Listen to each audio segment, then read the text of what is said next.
Danny Cole was tired. He had worked for 16 hours straight, moving cargo boxes and checking inventory lists until his eyes hurt and his back ached. The Galactic Trade Station was huge, and after only 3 weeks of living there, he still got lost at least twice a day. He was 24 years old, born and raised in a small town in Ohio. When the job offer came to work on an alien space station, his mother had cried and his little brother had cheered. Danny had never been further than California before. Now he lived among the stars, surrounded by creatures he had only seen in movies. The station was home to over 50,000 beings from dozens of different worlds. There were tall ones and short ones, beings with scales and beings with feathers, creatures that breathed oxygen and others that needed special suits filled with strange gases.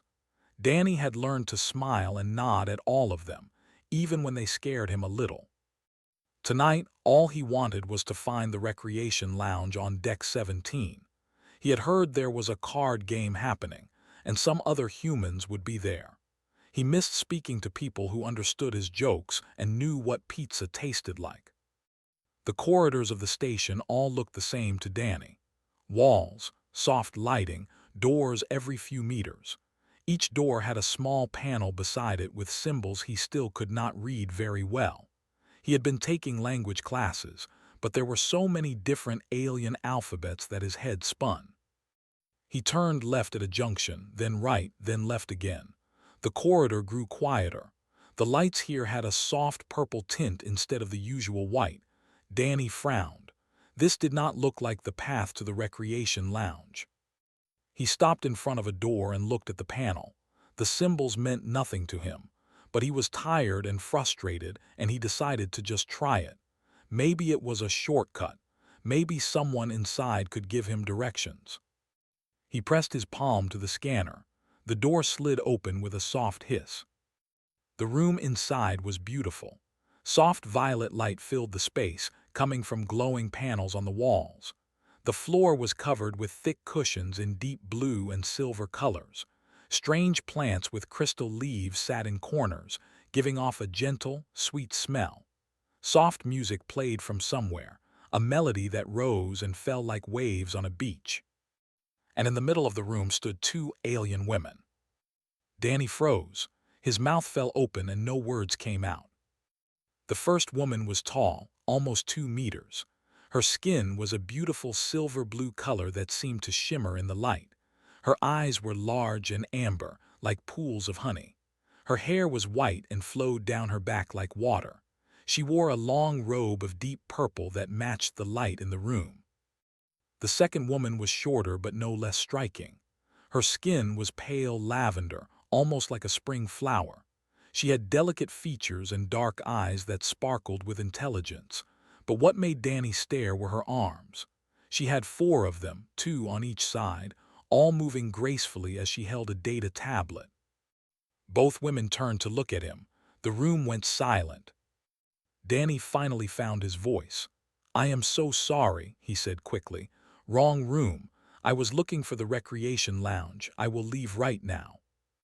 He turned around to go back through the door, but the door had already closed. He pressed his palm to the panel on this side, but nothing happened. The light on the panel turned red. Danny's heart began to beat faster. He pressed the panel again, still nothing. "The door will not open," the tall silver-blue woman said. Her voice was calm and smooth like music. Danny turned back to face them. "Please," he said. "I did not mean to come in here. This was a mistake. If you could just let me out, I will never bother you again." The 2 women looked at each other. Something passed between them, a silent conversation that Danny could not understand. Then the lavender woman with 4 arms set down her tablet and walked closer to him. "A human," she said softly. Her voice had a strange quality to it, like 2 people speaking at once in perfect harmony. "How very fortunate." Danny did not like the way she said that. "Fortunate," he repeated. The tall woman raised her hand and made a small gesture. The control panel by the door flickered, and Danny knew that whatever she had done, he was not getting out that way. My name is, the tall woman said. I am from the planet. My companion is Myra from, we are researchers and diplomats. Nice to meet you, Danny said, though he did not feel that way at all. I am Danny Cole from Earth, and I really need to leave now. Myra tilted her head to one side. Two of her arms folded across her chest while the other two hung relaxed at her sides. We have been studying your species for many months, she said. We have read thousands of documents, watched countless recordings, but we have never had the chance to speak with a human directly. Danny took a step back. His shoulders touched the sealed door. There are lots of humans on this station. You could talk to any of them. But you are here now, said. She gestured toward a pile of cushions arranged like a seating area. Please sit. We only wish to talk. Danny looked at the door, then at the two alien women, then at the cushions. He was trapped. There was no point in fighting. These two were clearly important people with technology he did not understand. If he made trouble, things could get much worse. Slowly, carefully, he walked over to the cushions and sat down. The fabric was incredibly soft. Under other circumstances, he might have enjoyed it. And Myra sat across from him. Between them was a low table covered with tablets, papers, and strange devices. Danny could see images on some of the tablets, pictures of Earth, pictures of humans, charts and graphs he could not read. What do you want to know? Danny asked. His voice was quiet but steady. If he was going to be interrogated by aliens, he might as well face it with some dignity. Myra smiled. It was a kind smile, but Danny could not shake the feeling that he was a bug under a magnifying glass. Everything, she said. We want to know everything. Danny took a deep breath. It was going to be a long night. Danny sat on the soft cushions and watched as Myra picked up a data tablet. Her four hands moved with perfect grace, two of them holding the device while the other two tapped at the screen. Sat beside her, those large amber eyes fixed on Danny like he was the most interesting thing she had ever seen. Let us begin with something simple, Myra said. Humans sleep for approximately 8 hours each night. This is 1/3 of your entire life spent unconscious. Why? Danny blinked. Of all the questions he had expected, this was not one of them. We need sleep, he said. Our bodies and minds need time to rest and repair. Sleep for only 2 hours, said. Sleep for 3. Most species in the galaxy have learned to function with minimal rest.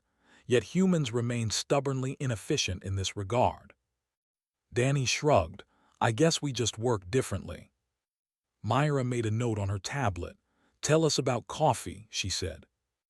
Coffee? Danny almost laughed. It is a drink. It helps us wake up in the morning. It is poison, said flatly.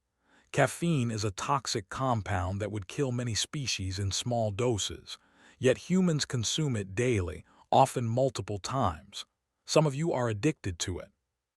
Danny rubbed the back of his neck. Well, when you put it that way, it does sound a little crazy. Not just coffee, Myra added. Alcohol impairs your judgment and damages your organs. Capsaicin causes pain and burning. Chocolate is toxic to many Earth animals. Yet humans consume all of these things for pleasure. Danny did not have a good answer for that. He had never really thought about it before. Humans just did these things. It was normal. You are a strange species, said, but there was no judgment in her voice, only fascination. The questions continued. Myra asked about pets. Why did humans keep animals in their homes? Animals that could not speak, could not work, could not contribute anything practical. Danny tried to explain the bond between a person and a pet. The love, the companionship, the simple joy of coming home to a wagging tail or a purring cat. Tilted her head. You form emotional attachments to creatures that cannot understand you. They understand more than you think, Danny said. Maybe not words, but they understand love. Myra's dark eyes softened. She wrote something on her tablet, and Danny noticed her hands were trembling slightly. They asked about music. Danny tried to explain how a song could make you feel happy or sad, how a melody could bring back memories from years ago, how people gathered together to sing and dance for no reason other than joy. They asked about sports. Danny described football games, the cheering crowds, the rivalry between teams, the way strangers became friends because they wore the same colors. They asked about war. This question was harder. Danny spoke carefully about conflict and violence, about the terrible things humans had done to each other throughout history. But he also spoke about peace, about how enemies could become allies, about the human desire to grow and improve. Your species has existed for only a short time, said.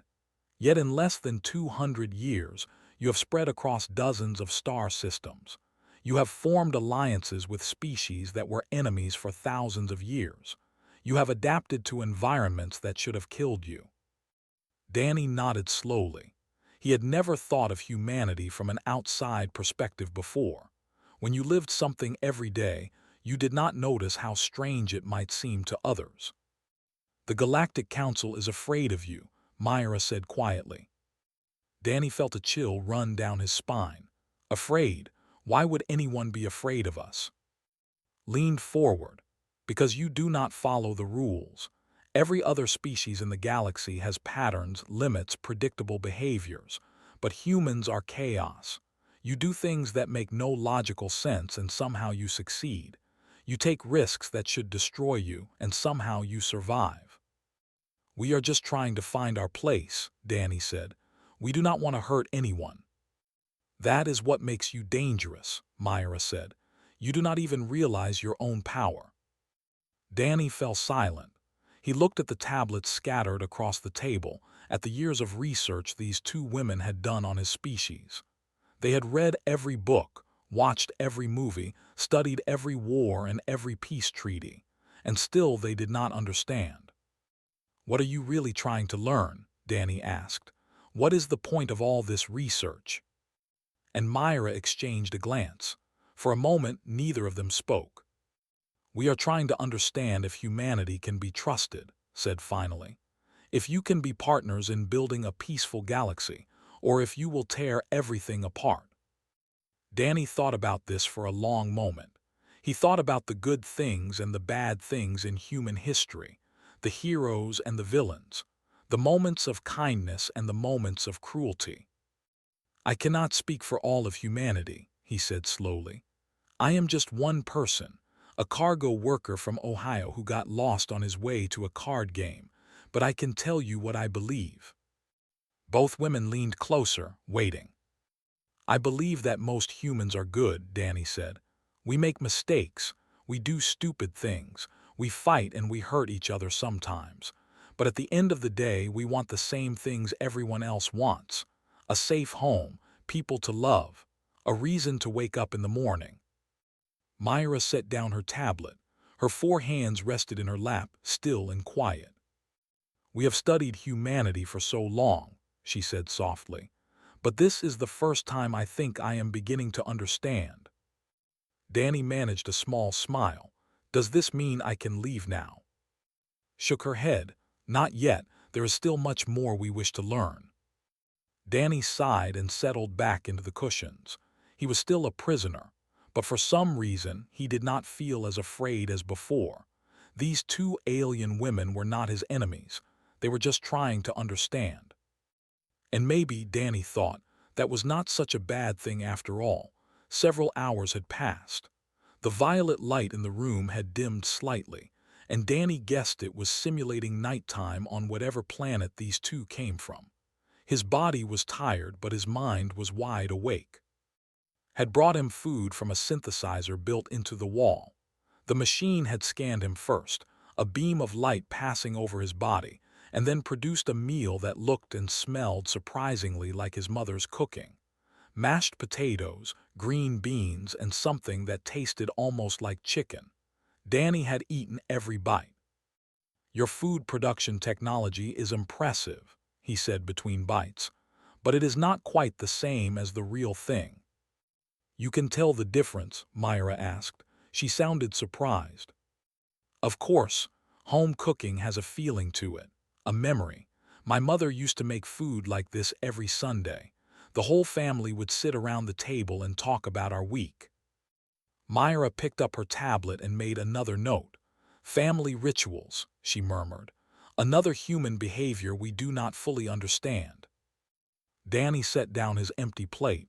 What is there to understand? Families eat together. It is simple. Not for, Myra said. Our family units dissolve after offspring reach maturity. We do not maintain lifelong bonds with those who raised us. It is considered inefficient. Danny stared at her. The thought of never seeing his mother again, of walking away from his family forever, made his chest tight. That sounds lonely, he said quietly. Myra's 4 hands fidgeted with her tablet. Perhaps, she admitted. I have never thought of it that way before. Leaned forward. Tell us more about your family, she said. We have data about human family structures, but data does not capture the experience. Danny thought about his home back on Earth, the small house with the blue door, the garden his mother tended every summer, the basketball hoop in the driveway where he and his brother used to play until dark. My mother is a teacher, he began. She works with young children, teaching them to read and write. She has been doing it for 20 years and she still loves it. Every morning she wakes up before sunrise to prepare her lessons. Why does she continue? Asked. Surely after 20 years she could find a more prestigious position.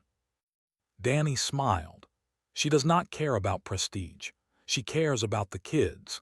Every year she gets a new group of students who cannot read, and every year she teaches them. When they finally understand, when they read their first book on their own, she says that is the best feeling in the world. Myra's dark eyes glistened. Danny noticed with surprise that she was close to tears. He had not expected aliens to cry. And your brother prompted. His name is, he is 19, 5 years younger than me. All he has ever wanted is to fly starships. When he was a kid, he built model rockets in the backyard. Some of them actually flew. Some of them exploded. Danny laughed at the memory. Our mother was not happy about the holes in the lawn. He wishes to explore the stars, Myra said, like you. Better than me, Danny said. I am just a cargo worker, wants to be a captain someday. He wants to discover new worlds, meet new species, have adventures. Nodded slowly. The human drive for exploration is well documented. Even when you have everything you need, you still want more. You still want to see what lies beyond the horizon. Is that a bad thing? Danny asked. We do not know, admitted. It is simply different. Most species reach a point of contentment. They find their place in the galaxy and they stay there. But humans never stop moving, never stop reaching. Danny thought about this. He supposed it was true. Even back on Earth, humans had never been satisfied with staying in one place. They crossed oceans, climbed mountains, and eventually left their planet entirely. It was just part of who they were. Tell us about your grandmother, Myra said. Danny's heart warmed at the thought of her. She is 82 years old. She has lived in the same town her entire life. She still bakes bread by hand, even though we have machines that can do it in minutes. Why would she waste time on such an inefficient task? Asked. It is not a waste, Danny said firmly. When she bakes bread, she is not just making food. She is remembering her mother who taught her the recipe. She is thinking about her life, her memories, her family. The bread tastes better because of those things, because of the love she puts into it.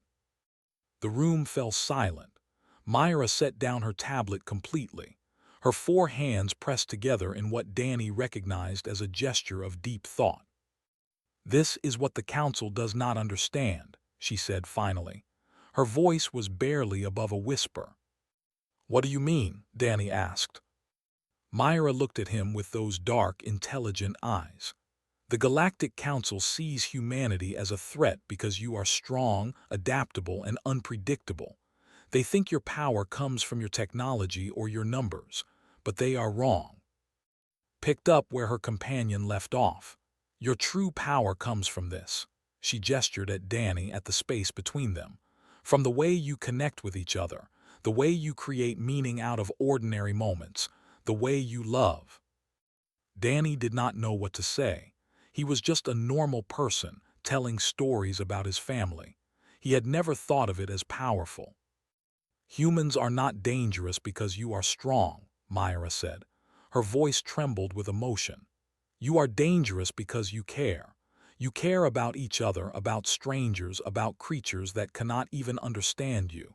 And that kind of caring changes everything it touches. Danny felt his own eyes growing wet. This strange conversation in this strange room had taken a turn he never expected. He had walked in as a prisoner being interrogated. Now he felt like he was teaching something important, something that went beyond words and data. "Thank you, Danny Cole," said softly. "Thank you for helping us understand." Danny nodded. For the first time since the door had locked behind him, he did not want to leave. The conversation had continued for another hour. Danny had talked about holidays and birthdays, about weddings and funerals, about the strange human tradition of blowing out candles on a cake and making a wish. Myra and had listened to every word with the focus of scholars discovering ancient secrets. Then a sharp chime broke the peaceful atmosphere. Amber's eyes went wide. She raised her hand and a holographic display appeared in the air, showing the corridor outside their door. Two figures in uniform stood there, weapons visible on their hips. Station security. "Open up," a gruff voice called through the door. "Security patrol. We have detected an access anomaly in this sector." Danny's heart began to pound. An access anomaly. That meant they had noticed when he used his palm scan on the wrong door. They had tracked him here. Myra stood quickly, her forearms moving in agitated patterns. "This is not good," she whispered. "If they find a human in our quarters without authorization, it could be interpreted as kidnapping, or worse, espionage." "Your governments would be," added. Her silver-blue face had gone pale. "Our diplomatic mission would be ruined, months of work destroyed." Danny understood the weight of the situation. Relations between humans and other species were still delicate. Any incident could spiral out of control, creating fear and mistrust. Wars had started over less. "Open the door," the security officer called again, louder this time. "If you do not respond, we will override the lock." Myra looked at Danny with something like despair in her eyes. "We should have let you leave," she said. "Our curiosity has caused harm." Danny stood up from the cushions. His legs felt weak, but his mind was clear. He knew what he had to do. "Open the door," he said. Stared at him. "What?" "Open the door, let them in. I will explain everything." Myra shook her head, two of her hands reaching toward him as if to stop him. "You do not understand. If they think we were holding you against your will, the consequences will be severe. Not just for us, but for our entire species. The Council already fears humans. This could confirm their worst suspicions." "Then I will make sure they do not think that," Danny said firmly. "I will tell them the truth, that I got lost, that you invited me in, that we have been having a friendly conversation. No kidnapping, no espionage, just three people talking." Amber's eyes searched his face. "Why would you do this? We kept you here against your will. We locked the door. We treated you like a research subject." Danny smiled. It was a tired smile, but genuine. "You also fed me, answered my questions, and treated me with kindness. You wanted to understand my people, and I wanted to understand yours. That is not a crime. That is what diplomacy is supposed to be." The door chimed again. The security officers were getting impatient. "Humans are known for self-preservation," Myra said. Her voice was barely a whisper. "Your survival instincts are among the strongest in the galaxy.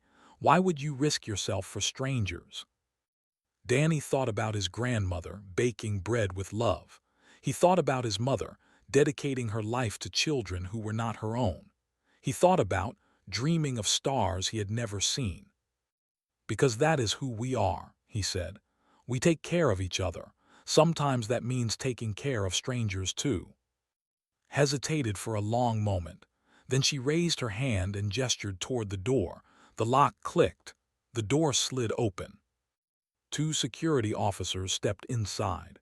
They were a species Danny had seen around the station before. They had tough skin, small eyes, and bodies built like tanks. Each one was twice Danny's size. "Explain," the first officer said.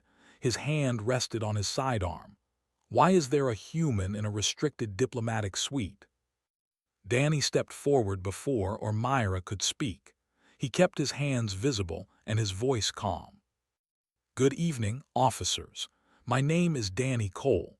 I work in cargo logistics on Deck 12. I am afraid I got lost on my way to the recreation lounge and accidentally entered this room." The second officer frowned. "The door was locked from the inside. Our sensors showed no exit since your entry." Danny nodded. "That is correct. These diplomats were kind enough to offer me hospitality when I stumbled in by mistake. We have been talking, learning about each other's cultures, sharing food." He gestured toward the table where his empty plate still sat. The remains of his meal were visible proof. "They locked the door because they wanted privacy," Danny continued. "This is a diplomatic suite, after all. They did not want random strangers walking in while we were having a conversation." The first officer's eyes moved from Danny to Myra, searching for any sign of deception. Danny kept his face neutral and open. "Is this true?" the officer asked. Took a moment to compose herself. When she spoke, her voice was steady. "It is true. Mr. Cole entered by accident, but we found his presence valuable. Humans and have much to learn from each other. We invited him to stay and share his perspective." Myra nodded, her four hands clasped together in a formal gesture. "We apologize for the confusion. We did not realize his entry would be flagged by your systems. We meant no violation of station protocols." The security officers looked at each other. Danny could see them calculating, deciding whether this explanation made sense. "Mr. Cole," the second officer said, "are you here of your own free will? Do you need assistance?" Danny smiled and shook his head. "I am fine. These ladies have been perfect hosts. I was actually just about to leave. I have an early shift tomorrow." There was a long pause. Then the first officer nodded slowly. "Very well. But Mr. Cole, in the future, pay more attention to corridor markers. The signage is available in human languages if you enable it on your personal communicator." "I will do that," Danny said. "Thank you for checking on me." The officers stepped back. Danny walked toward the door, then paused and looked over his shoulder. Myra stood behind, one of her four hands pressed against her chest. It was a gesture Danny did not recognize, but he could feel its meaning. Gratitude. Deep, genuine gratitude. Danny nodded once, then walked out into the corridor. The door closed behind him, and he finally let out the breath he had been holding. He had no idea if he would ever see Myra again, but something told him that tonight had changed things for all of them. 3 months had passed since that strange night on Deck 17.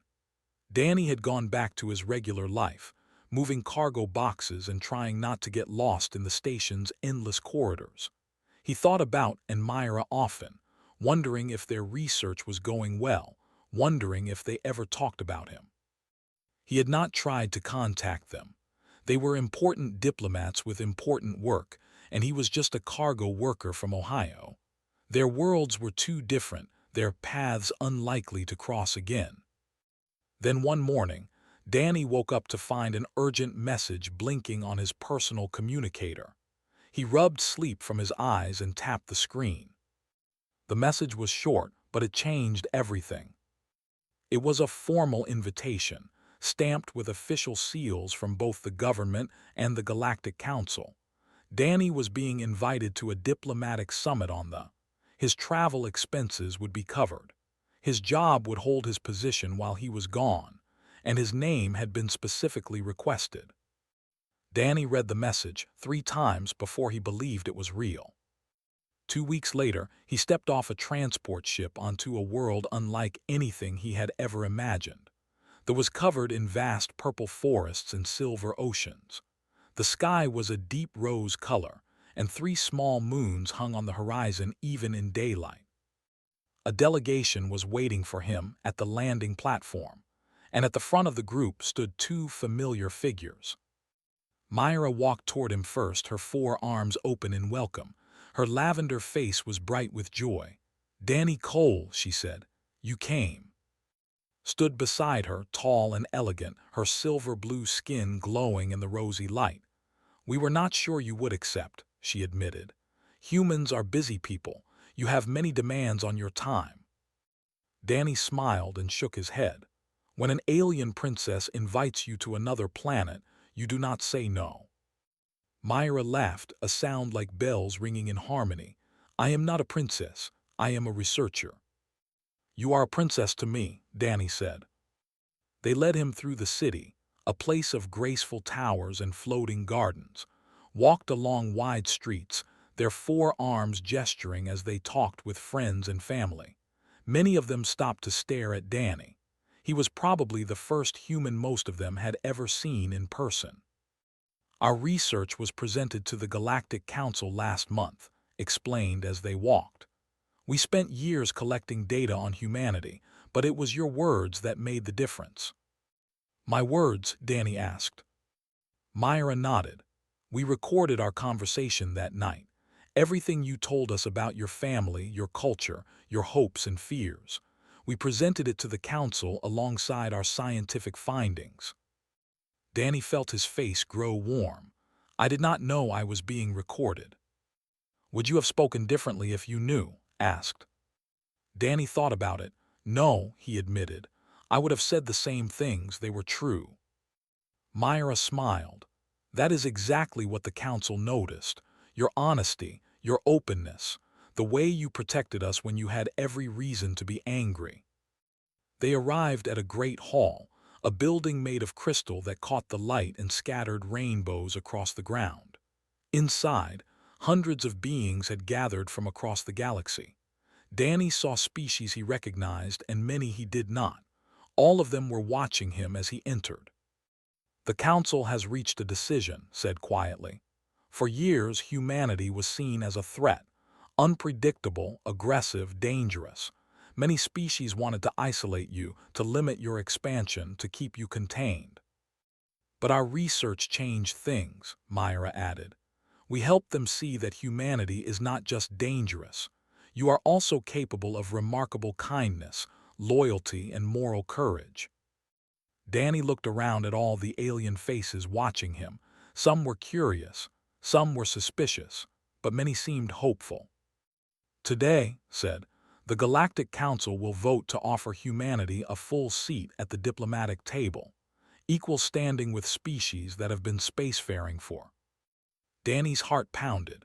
This was bigger than he had ever imagined, bigger than one lost cargo worker stumbling into the wrong room. "And they want you to speak," Myra said. "They want to hear from a human, not a politician or a general, but an ordinary person, someone who represents what humanity truly is." Danny stared at her. "I do not know what to say. I am not a diplomat. I am not special." Myra placed one of her hands on his shoulder. "That is exactly why they want you. Your simplicity is your strength. Your ordinariness is extraordinary." The crowd parted, and Danny found himself walking toward a raised platform at the center of the hall. Thousands of eyes followed him. His legs felt like they were made of lead, but he kept moving. He stepped onto the platform and looked out at the sea of faces. Representatives from 100 different worlds, each with their own history, their own fears, their own hopes for the future. And they were all waiting for him to speak. Danny took a deep breath. "I am not a special person," he began. His voice echoed through the hall, translated instantly into dozens of languages. "I am a cargo worker. I move boxes for a living. 3 months ago, I got lost on a space station and walked into the wrong room." A murmur went through the crowd. Danny continued. In that room, I met two women who wanted to understand my species. They asked me questions all night, and I answered as honestly as I could. I told them about my mother who teaches children, my brother who dreams of stars, my grandmother who bakes bread with love. He paused, letting his words sink in. Humans are not perfect. We make mistakes. We fight each other. We do terrible things sometimes. But we also love deeply. We care about strangers. We sacrifice ourselves for people we have just met. He looked at Myra, and standing at the edge of the crowd. When I walked into that wrong room, I could have been angry. I could have seen those two women as enemies. But instead, we talked. We listened to each other. And we became friends. Danny spread his hands wide. That is what humanity can offer the galaxy. Not our weapons or our technology, but our hearts, our willingness to reach out, to understand, to connect. We wander into wrong rooms all the time, but when we do, we try to leave those places better than we found them. The hall fell completely silent. Danny could hear his own heartbeat. Then slowly, applause began to ripple through the crowd. It started with Myra, her four hands clapping together in perfect rhythm. Joined in, then the around them, then species Danny had no name for. Each race had their own way of showing approval, some clapping, some humming, some stomping, some flashing colors across their skin. The sound grew until it filled the entire hall, a symphony of unity from 100 different worlds. Danny stood on the platform, tears running down his face, and smiled. For the first time since leaving Earth, he felt like he truly belonged among the stars.